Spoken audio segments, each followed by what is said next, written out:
Hello दोस्तों। तो welcome to the ocean of Shiksha. तो आज की वीडियो में हम डिस्कस करेंगे क्वेश्चन नंबर 7, मतलब 7 इंपॉर्टेंट क्वेश्चन हम डिस्कस करेंगे जो कि यूपीएससी प्रीलिम्स 2025 में पूछा गया था। अगर हम इसके इंपॉर्टेंट की बात करें तो ये आपके लिए UPSC prelims, state public service commission और जो अदर कॉम्पिटेटिव एग्जाम्स हैं उसके लिए काफ़ी ज़्यादा क्या रहेगा, हेल्पफुल रहने वाला है। तो आज जो हम क्वेश्चन डिस्कस करेंगे उसमें आपको पॉलिटी के, इकोनॉमिक के और ज्योग्राफी के क्वेश्चन आपको देखने को मिल जाएंगे। तो मेनली आज हमारा 11वां पार्ट रहने वाला है जिसमें हम क्वेश्चन नंबर 59 से लेकर के क्वेश्चन नंबर 65 तक हम डिस्कस करने वाले हैं। तो जो इस न्यू स्टूडेंट है जिन्होंने अभी अपनी प्रिपरेशन से स्टार्ट करी है तो उनके लिए यहाँ पे कुछ इन्फॉर्मेशन मैंने लिख रखे हैं कि कौन कौन से बुक्स इंपॉर्टेंट हैं। टू इन प्रीवियस 5 ईयर में जो यूपीएससी प्रीलिम्स का कट ऑफ था वो कितना था, प्रीलिम्स के लिए इंपॉर्टेंट सब्जेक्ट कौन कौन से हैं और किस सब्जेक्ट से कितने क्वेश्चंस पूछे गए हैं। तो जैसे अगर हम बात करते हैं मेन सब्जेक्ट के फॉर प्रीलिम्स तो geography, history, polity, economic, current affair और important date and themes, scheme and योजना से क्वेश्चन पूछे जाते हैं। इस सब्जेक्ट से कितने क्वेश्चन पूछे गए थे 2025 एंड 2024 में, तो वो देखते हैं। अगर हम 2025 की बात करते हैं सबसे पहले तो इन्वायरमेंट एंड इकोलॉजी से 10 क्वेश्चन, हिस्ट्री से 12 क्वेश्चन, पॉलिटी से 15 क्वेश्चन, ज्योग्राफी से 14 क्वेश्चन यानी कि 14 क्वेश्चन, साइंस एंड टेक्स से 15 क्वेश्चन, जो इकोनॉमिक्स से 21 क्वेश्चन एंड करंट अफेयर से 13 क्वेश्चन पूछे गए थे। वहीं पे 2024 की बात करें तो इन्वायरमेंट से 15 क्वेश्चन, हिस्ट्री से 12 क्वेश्चन, पॉलिटी से 15, ज्योग्राफी से 18, साइंस एंड टेक्स से 13 क्वेश्चन, इकोनॉमिक्स से 14 क्वेश्चन और करंट अफेयर से 13 क्वेश्चन पूछे गए थे यूपीएससी प्रीलिम्स के अंदर में। कट ऑफ लिस्ट की बात करते हैं तो 2024 में यानी कि जो पिछले साल का कट ऑफ था वो था 87.98 मार्क्स। वहीं पे 2023 की बात करें तो वहाँ पे था 75.41 मार्क्स। 2022 की बात करें तो वहाँ पे था 88.22 मार्क्स। 2021 की बात करें तो 87.54 और 2020 की बात करें तो वो आपको देखने को मिलेगा 92.51 मार्क्स का कट ऑफ लिस्ट। यहाँ पे आपको 2022 नहीं, ये एक्चुअली में 2020 है, इसको आप थोड़ा सा करेक्ट कर लीजिएगा। ओके, तो अगर आप ये 5 साल के कट ऑफ लिस्ट को भी अगर आप एनालाइज करो तो आपका जो टारगेट होना चाहिए प्रीलिम्स में मार्क्स लाने का वो आपका होना चाहिए मिनिमम 100 से लेकर के 110 तक का आपका कट ऑफ टारगेट होना चाहिए। वैसे मैं मोस्टली वीडियो में आपसे कहा था कि आपका जो टारगेट होना चाहिए वो 110 से लेकर के 120 तक का होना चाहिए। इसका कहने का मेरा मेन मोटिव ये है कि अगर आप इतने मार्क्स का रेंज लेकर के चलते हो तो आपका जो प्रीलिम्स क्वालिफाई होने की जो पॉसिबिलिटी है वो फिर हमेशा क्या रहेगी, ज़्यादा रहेगी।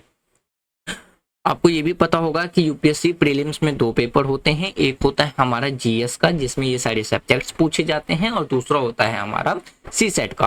तो जीएस के पेपर में आपको कट ऑफ लिस्ट में आने की जरूर रिक्वायरमेंट होती है, जबकि अगर आप सी सेट की पेपर की बात करो तो उसमें आपको सिर्फ और सिर्फ 33% रिक्वायरमेंट होती है क्वालिफाई करने के लिए।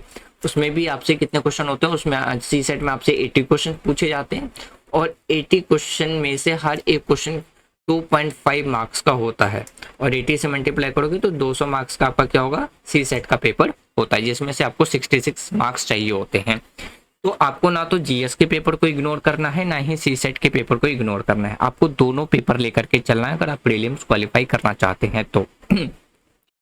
अगर हम जीएस 1 की बात करें तो आपका जो मेनली क्वेश्चन अटेम्प्ट जो रेंज होना चाहिए वो 55 से लेकर के 60 तक के बीच में होना चाहिए। वो क्वेश्चंस आप अटेम्प्ट करें जिसमें आप एकदम 100% श्योर हो कि आपका आंसर क्या हो, बिल्कुल सही है। क्यों? क्योंकि जब भी आप एक गलत आंसर करते हो तो आपका 0.66 मार्क्स जो होता है वो नेगेटिव कटता है, नेगेटिव मार्क्स उसमें कट डाउन होता है। तो इसलिए मैंने कहा कि आपको जो रेंज होना चाहिए, जब आप 55 से 60 क्वेश्चन आप अटेम्प्ट करते हो तो आप ऑटोमेटिकली इस रेंज के अंदर में आते हो। अगर मान लीजिए कुछ क्वेश्चन गलत भी होता है तो जैसे यहाँ पे मैंने 5 साल के कट ऑफ लगा रखे हैं तो इसमें अगर आपके कुछ क्वेश्चन होते हैं तो फिर भी आपकी पॉसिबिलिटी रहती है कि नहीं आपका प्रीलिम्स हो सकता है, क्लियर आप कर सकते हैं प्रीलिम्स। और जो क्वेश्चन रेंज होते हैं प्रीलिम्स में वो 3 तरीके के रहते हैं, इजी, मीडियम और हार्ड। आपको सबसे ज़्यादा फोकस करना है इजी और मीडियम क्वेश्चन पे। जब आप इजी और मीडियम क्वेश्चन आप अटेम्प्ट करोगे तो उसी में आपका प्रीलिम्स क्या होता है, क्वालिफाई हो जाता है और प्रीलिम्स के मार्क्स कहीं काउंटर नहीं होते। बस ये आपको किसी भी तरीके से क्वालिफाई करके मेंस तक पहुंचना होता है। बाकी आपके जो रैंकिंग होती है, रैंक आता है वो आपके मेंस और इंटरव्यू के मार्क्स पे डिपेंड करता है। प्रीलिम सिर्फ आपको क्वालिफाई करना होता है एनी हाउ। ओके, तो चलिए हम डिस्कस करते हैं बाकी जो मेन क्वेश्चन है, क्वेश्चन नंबर 1 से लेकर के 59 तक। ऑलरेडी हमने 10 पार्ट्स में डिस्कस कर लिया था। आज हम 11वां पार्ट डिस्कस करेंगे जिसमें हम मेनली 6 क्वेश्चन आज हमारा डिस्कशन रहने वाला है। तो जो आज का जो पहला क्वेश्चन आपको देखने को मिलेगा 59, क्वेश्चन नंबर 59 की बात करें तो ये जो क्वेश्चन आपसे पूछा गया है, ये आपसे पूछा गया है किससे रिलेटेड, एक मिनट, हाँ, जो क्वेश्चन नंबर 59 है, अगर हम इसकी बैकग्राउंड की बात करें तो ये आपसे जो इंडियन पॉलिटी की बुक है, इंडियन पॉलिटी एम लक्ष्मीकांत, वहां से ये क्वेश्चन पूछा गया है। चैप्टर की बात करें तो गवर्नर वाला चैप्टर प्लस जो स्टेट लेजिस्लेटिव असेंबली है, वहां से ये क्वेश्चन पूछा गया था। जैसे कि अगर हम फर्स्ट स्टेटमेंट की बात करते हैं, पहला स्टेटमेंट कहा गया है कि जो गवर्नर है वो किसी भी कोर्ट में आंसरेबल नहीं होता है। दूसरा स्टेटमेंट में कहा गया है कि कोई भी क्रिमिनल केस जब तक प्रेसिडेंट अपने टर्म पीरियड पे है, यानी कि जब तक कोई भी जो गवर्नर प्रेसिडेंट करो, कोई भी गवर्नर, ये प्रेसिडेंट के लिए इम्प्लीमेंट होता है कि जब तक कोई गवर्नर अपनी पोस्ट पर है तब तक उस पर किसी भी तरीके का कोई भी क्रिमिनल केस नहीं चलाया जा सकता है। तीसरा स्टेटमेंट कहता है कि जो एमएलए है, MLA is immune for anything said in house. ये तीसरा स्टेटमेंट कहा गया है। यहीं पे ना मैं आपसे क्वेश्चन पूछता हूँ, आपको अपने पॉइंट ऑफ व्यू से बताना है कि मान लीजिए एक गवर्नर जो उन्हें अलाउंसेस प्रोवाइड कराई जाती हैं, उसमें उनके व्हीकल्स भी होते हैं, वो अपने व्हीकल्स खुद ड्राइव करके वो कहीं जा रहे हैं, किसी भी प्लेस पे जा रहे हैं, और उनके व्हीकल से एक एक्सीडेंट होता है जिसमें एक पर्सन की डेथ हो जाती है। तो क्या उस टाइम पे गवर्नर के ऊपर पे केस चलेगा? अगर आप इसका आंसर बता सकते हैं तो आप दूसरा स्टेटमेंट आराम से बता सकते हैं कि वो सही है या नहीं होगा। तो इसका जो राइट आंसर देखने को मिलेगा ना, पहले ऑप्शन देख लेते हैं। जैसे ऑप्शन ए है 1 and 2, ऑप्शन बी है 2 and 3, ऑप्शन सी है 1 and 3 और ऑप्शन डी है 1, 2 and 3। तो आपसे यहाँ पे ना करेक्ट स्टेटमेंट पूछ रहा है, तो करेक्ट स्टेटमेंट में अगर हम बात करें तो हमारा जो तीनों का तीनों स्टेटमेंट है वो बिल्कुल सही है। ये भी सही है, ये भी सही है और ये भी सही है। अगर आपने गवर्नर वाला टॉपिक पढ़ा होगा तो अगर हम आर्टिकल 361 की बात करें तो इसके अकॉर्डिंग ये दोनों स्टेटमेंट हमारा क्या है, बिल्कुल सही है।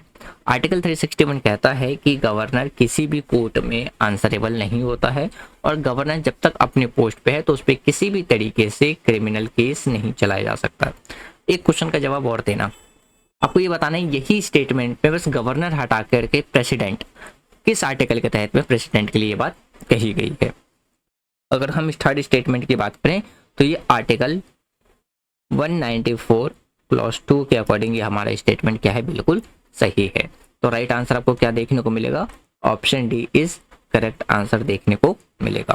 क्वेश्चन नंबर हम 60 की बात करते हैं। क्वेश्चन नंबर 60, पहले इसके सोर्स की बात कर लीजिए। ये जो सोर्स है, ये सोर्स कहाँ से पूछा गया है, PIB प्लस PNGRB एक्ट 2006। तो यहाँ से ये क्वेश्चन पूछा गया है। देखिए क्वेश्चन आपसे ये पूछ रहा है कि यहाँ पे जो 4 स्टेटमेंट है वो बाद में देखना, पहले ये पूछ रहा है how many of the above activities are regulate by the petroleum and natural gas regulatory body of our country, यानी कि हमारी कंट्री के अंदर में जो PNGRB एक्ट 2016 है वो इन चारों में से किस किस को रेगुलेट करता है। तो जो PNGRB का फॉर्म जो फुल फॉर्म आपको यहाँ मिल जाएगा। एक चीज याद रखिएगा, यहाँ पे ना नेचुरल जो गैस लिखा है ना, आप इससे इस स्टेटमेंट को सही मत मान लेना, ये स्टेटमेंट गलत है। देखो इसमें चौथा और जो पहला स्टेटमेंट है वो गलत है, सिर्फ दूसरा और तीसरा ही स्टेटमेंट सही है। अगर हम petroleum and natural gas regulatory board की बात करें ना, तो वो किस किस को रेगुलेट करता है, वो सिर्फ और सिर्फ रिफाइनिंग, स्टोरेज एंड जो डिस्ट्रीब्यूशन है पेट्रोलियम का उसको रेगुलेट करता है। मार्केटिंग एंड जो सेल है पेट्रोलियम प्रोडक्ट्स का उसको रेगुलेट करता है, ना कि प्रोडक्शन ऑफ क्रूड ऑयल और नेचुरल गैस। तो राइट आंसर आपको क्या देखने को मिलेगा, ओनली ऑप्शन बी देखने को मिलेगा। ठीक है, चलिए क्वेश्चन नंबर 61 देखते हैं। क्वेश्चन नंबर 61 आपसे न्यूमेरिकल के बेस में पूछा गया है। मान लीजिए यहाँ पे स्टेटमेंट आपको कौन सा बताना है, करेक्ट स्टेटमेंट ही बताना है। मैं क्वेश्चन समझा देता हूँ तब आप कहिएगा। इसमें कह रहा है कि आप मान लीजिए कि जो हमारा रेवेन्यू एक्सपेंडिचर है वो कितना है, 80,000 करोड़ है, और जो रेवेन्यू रिसिप्ट्स है ऑफ द गवर्नमेंट वो कितना है, वो 60,000 करोड़ है। फिर वहाँ पे कह रहा है कि जो गवर्नमेंट का जो बजट है उसमें और क्या चीज़ दिखाया गया है कि जो बोरिंग है यानी कि जो कर्ज लिया गया है वो कितना लिया गया है, 10,000 करोड़ लिया गया है, और उसमें जो इंटरेस्ट पेमेंट किया गया वो कितना किया गया है, 6,000 करोड़ किया गया है। तो इसमें ये कह रहा है कि जो रेवेन्यू जो डिफेक्ट है वो हमारे पास कितना निकल के आ रहा है, 20,000 करोड़। फिजिकल डिफेक्ट जो निकल के आ रहा है वो 10,000 करोड़, और जो प्राइमरी डिफेक्ट है वो कितना है, 4,000 करोड़ है। अब इनमें से बताना है कि कितने सही हैं। Option A 1 and 2, option B 2 and 3, option C 1 and 3, और ऑप्शन डी है 1 2 3।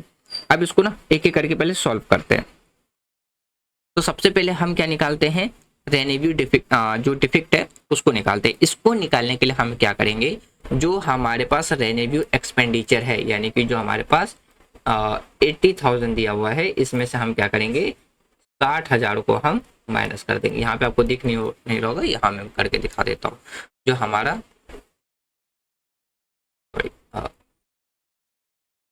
रेवेन्यू रिसिप्ट और डिफेक्ट है, ठीक है, डिफेक्ट, इसको निकालने के लिए हम क्या करेंगे, जो हमारे पास रेवेन्यू एक्सपेंडिचर है, रेवेन्यू एक्सपेंडिचर वो कितना था हमारे पास, ₹80,000 करोड़, यही था। इसमें हम माइनस करेंगे क्या, जो हमारे पास इसमें हम माइनस कर देंगे जो रेवेन्यू रिसिप्ट था ऑफ गवर्नमेंट, उसको हम क्या कर देंगे, माइनस कर देंगे, ठीक है। तो हमारे पास कितना निकल करके आएगा, 20,000 करोड़ निकल के आ गया। तो पहला स्टेटमेंट हमारा क्या हो जाएगा, सही हो जाएगा। दूसरा स्टेटमेंट की बात करते हैं, ठीक है। दूसरे में हमसे क्या कह रहा है, फिजिकल डिफेक्ट। तो फिजिकल डिफेक्ट जो होता है ना वो हमारा किसके बराबर होता है, वो होता है हमारा जो कर्ज लिया गया उसके बराबर होता है, ठीक है। जो फिजिकल डिफेक्ट है वो किसके बराबर होगा, हमारा कर्ज के बराबर होगा, जो कर्ज लिया गया है। और कर्ज कितना लिया गया है, 10,000 करोड़, 10,000 करोड़ लिया गया था। तो इसलिए हमारा जो दूसरा स्टेटमेंट है वो भी क्या हो जाएगा, बिल्कुल सही हो जाएगा। प्राइमरी डिफेक्ट की बात करते हैं, तो प्राइमरी डिफेक्ट में हम क्या करते हैं कि जो हमारा फिजिकल डिफेक्ट है या जो हमारा कर्ज है इसको हम माइनस करते हैं किससे, जितना उसने पेमेंट मतलब इंटरेस्ट पेमेंट किया था। तो इंटरेस्ट पेमेंट कितना किया था, 6,000 किया था। तो राइट आंसर हमारा कितना आ जाएगा, 4,000 करोड़, ठीक है। तो हमारा तीसरा स्टेटमेंट भी सही है। तो इसके अकॉर्डिंग जो हमारा राइट आंसर निकल के आता है वो निकल के आता है option D is correct answer. Question number 62 देखिए। क्वेश्चन नंबर 62 किसके रिगार्डिंग में पूछा गया है, इसमें ये कह रहा है कि जो international north south transport corridor है, ये क्वेश्चन है आपसे ministry of external affair plus current affair से ये क्वेश्चन पूछा गया था। तो इसमें यही कह रहा है कि ये जो हमारा मल्टी मॉडल जो कॉरिडोर है जिसमें शिप, रेल एंड रोड तीनों आता है, वो कनेक्ट करता है किसके साथ, Russia with Iran, central Asia and Europe. तो इनमें से बताना था कि कौन कौन से चीजों को ये कनेक्ट करता है। अभी मैंने क्वेश्चन में ही बता दिया। तो ये तो सी तो होगा नहीं हमारे पास, क्यों, क्योंकि इसमें बात किस किस की आ रही है, Russia, Iran, central Asia and Europe की। तो ऑप्शन सी होगा नहीं। सेंट्रल मतलब इसमें हम बात कर रहे हैं किसके बारे में, तो सेंट्रल एशिया में तो अजरबैजान और यूरोप तो होगा नहीं, लेकिन आपको भी अजरबैजान के बारे में पढ़ना है जाकर के, आज का होमवर्क है। क्यों, क्योंकि ये भी काफी ज्यादा न्यूज में, हमारी जो कंट्री की जो करंट प्राइम मिनिस्टर है वो 5 कंट्री के टूर पे गए, तो जिसमें से एक अर्जेंटीना गए, नॉट अजरबैजान गए। तो सॉरी, लेकिन फिर भी आप इसको एक बार पढ़ लीजिएगा कि हमारी कंट्री के साथ इनके साथ रिलेशन कैसे हैं। क्वेश्चन में पूछा है तो आपको जरूर एक बार गो थ्रू होना है। तो डी तो होगा नहीं। अब हमारे पास बच गया 2 ऑप्शन, बी और ए। इसमें कह रहा है central Asia with China, China नहीं है, जबकि मैंने आपको क्या बताया था, यूरोप के साथ साथ ईरान भी है। ओके, तो राइट आंसर आपको देखने को मिलेगा option A is correct answer. Question number 63 आ जाइए। इसमें 63 में 2 स्टेटमेंट दिए गए हैं, 2 स्टेटमेंट में से बताना कि कौन सा स्टेटमेंट सही है। तो जैसे कि फर्स्ट स्टेटमेंट कहता है, यहाँ पे 2 कंट्री दिए गए, एक ब्राजील, दूसरा है अमेरिका। पहला स्टेटमेंट कहता है जो दोनों कंट्री है उसमें पहला स्टेटमेंट कहा गया है कि जो यूएसए है वो ब्राजील से ज़्यादा एथेनॉल जो प्रोड्यूसर कंट्री है वो है। तो ये स्टेटमेंट हमारा गलत है, क्यों? क्योंकि अमेरिका से ज़्यादा इथेनॉल कौन प्रोड्यूस करता है? ब्राज़ील करता है, ठीक है।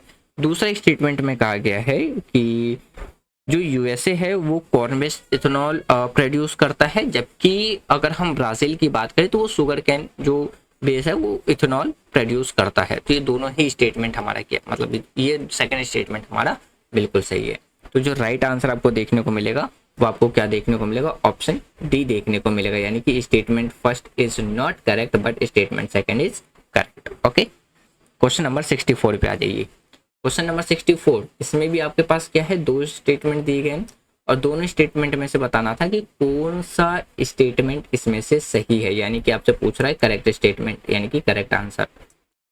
और इसकी अगर हम सोर्स की बात करें तो इसका जो सोर्स है वो आपको world bank report on climate, यानी कि जो वर्ल्ड बैंक के द्वारा क्लाइमेट पे जो रिपोर्ट पब्लिश करी थी उस पर, प्लस क्लास 11th की जो ज्योग्राफी की बुक है क्लाइमेट वाला टॉपिक, वहां से ये क्वेश्चन पूछा गया है। तो इसमें जो पहला स्टेटमेंट कहा गया वो किसके बारे में बात करता है? वो बात करता है क्लाइमेट डिजास्टर, यानी कि पहला जो स्टेटमेंट कहा गया है वो talk about climate disaster but not directly related to wet bulb temperature, ठीक है।